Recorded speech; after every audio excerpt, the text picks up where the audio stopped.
before we conclude, there's one other thing that I'd like to mention, because it was something that I noted once again last night when I was watching the dynamic of your group and looking out at the group here today.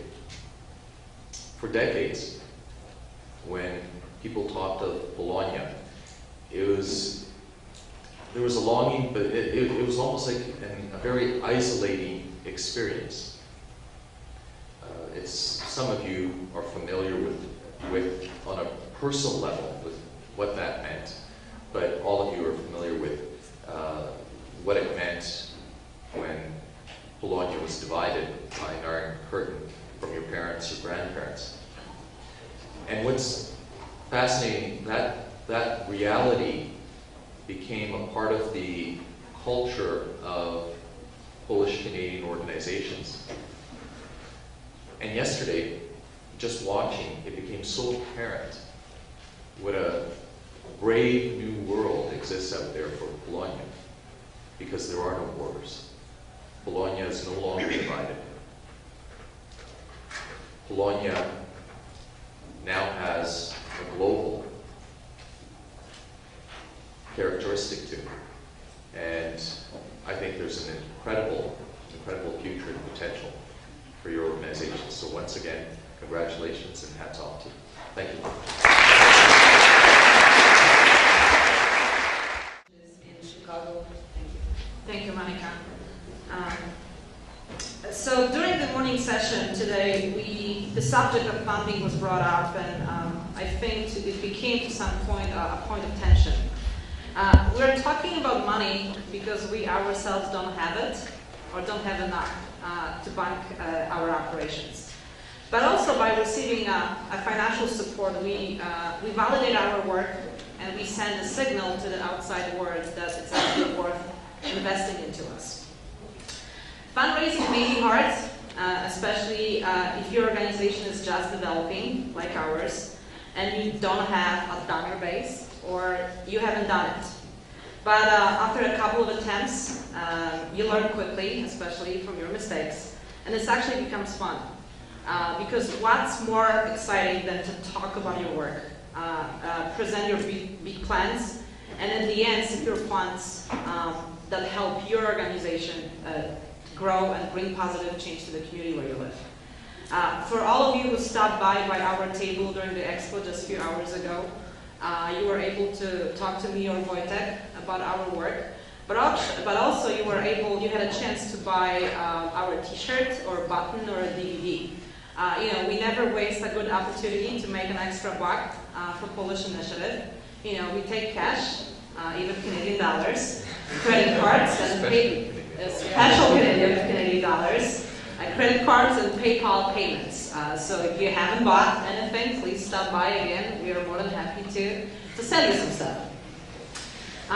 Fundraiser equals a lot of conversations, but it's not an easy talk.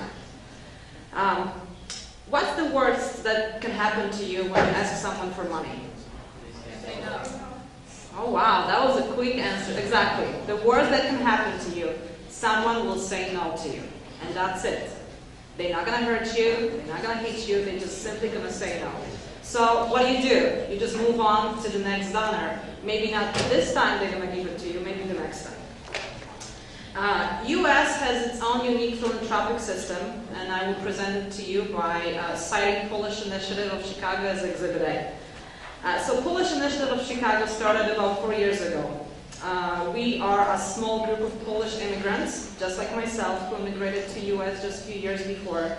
And we decided to start a community organization which would represent rights of Polish immigrants and fight for comprehensive immigration reform by using community organized motto. A motto that is well known in Chicago, but not necessarily familiar among Polish community.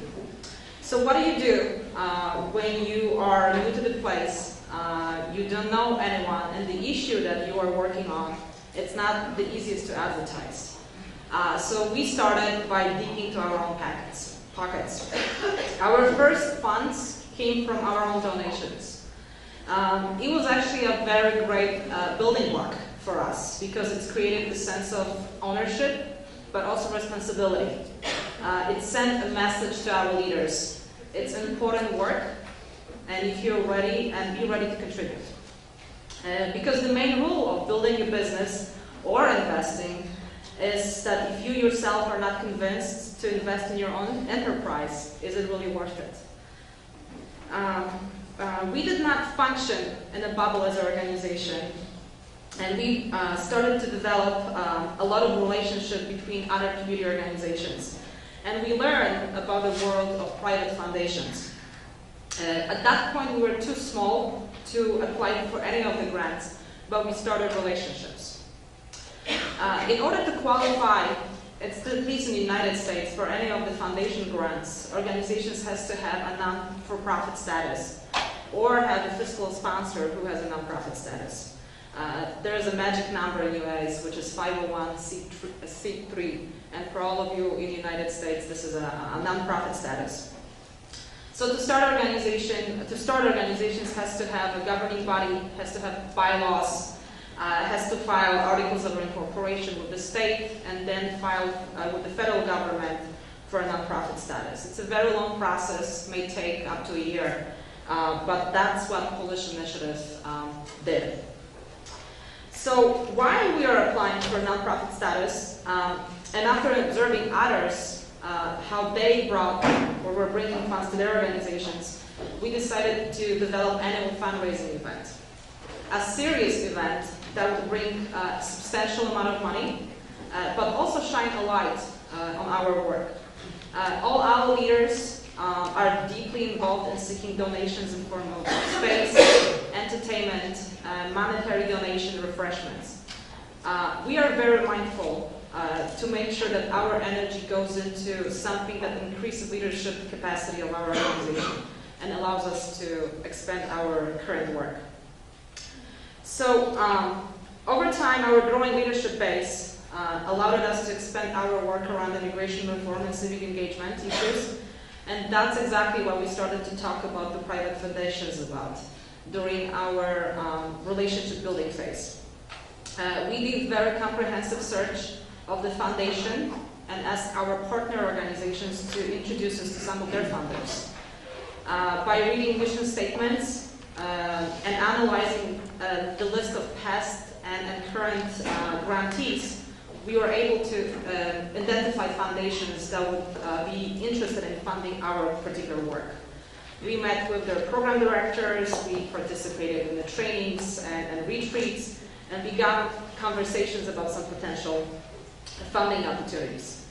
After foundations started with very small grants that are called seed money. And it's a very tiny amount, between $3,000 to $10,000. And once the organization's ability to handle those kind of resources is proven, foundations, upon receiving a grant application, offer a higher grants that go between $100,000 even to $150,000. There are many funding opportunities from private foundations, but Polish Initiative is very selective while inquiring funding sources. Programs and projects that we may be fun to do have to stay within our organization's mission.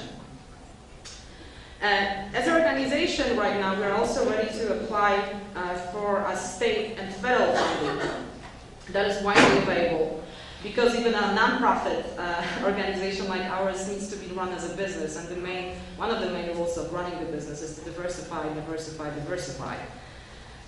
Funding opportunities that are offered by local or federal government function are being awarded just like private grants. So organization needs to prove its ability to govern resources appropriately. Polish Initiative will be applying for those type of grants because we also believe in that successful organizing model is linked with some of the social services that complement our organizing work. But I need to highlight a very significant difference between the funds that come from private foundations and governmental sources. Private foundations apply less restrictions and often offer government general operation grants. That means that you can pay rent with this money, you can pay utilities or fund any projects you want. On the other hand, the governmental grants require more oversight, financial discipline, reporting, and usually money can be only spent on one particular project. You know, the private foundation may say, "In God we trust." The federal government will say, "In God we trust," but for everything else we need data. And in case of Polish initiative, we have another element that comes to play. We as an organization do a lot of advocacy and often target elected officials around many social justice issues. So it's a murky territory for us. On one hand, we are asking for money from the state or the federal government, but on the other hand, we protest outside of their offices. So it's hard to bite the hand that feeds you sometimes. So there are many ways for nonprofits to acquire funds for their operations and projects, and despite of their size and length of existence. Another point would be the seriousness and the pursuit and accomplishments are the key to the success. And the third advice I would have for you would be to diversify the sources of funding that are critical in order to sustain your future work. The money is out there, just go and get it. Thank you.